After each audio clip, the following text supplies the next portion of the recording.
we'll guide you through how to access ChatGPT-4 for free. If you find this helpful, consider subscribing and liking the video.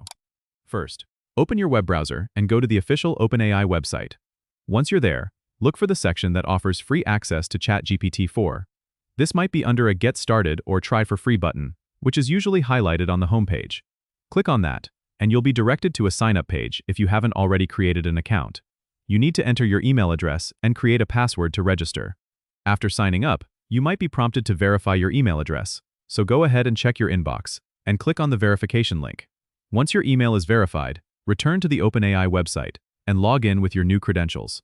You may need to complete a quick onboarding process the first time you log in, which helps customize your ChatGPT experience.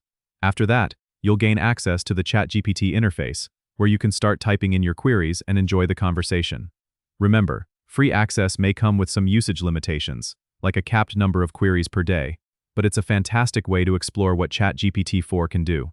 If you encounter any issues or need more assistance, you can check the OpenAI FAQ section for troubleshooting tips. Don't forget to subscribe and comment if this helped you out.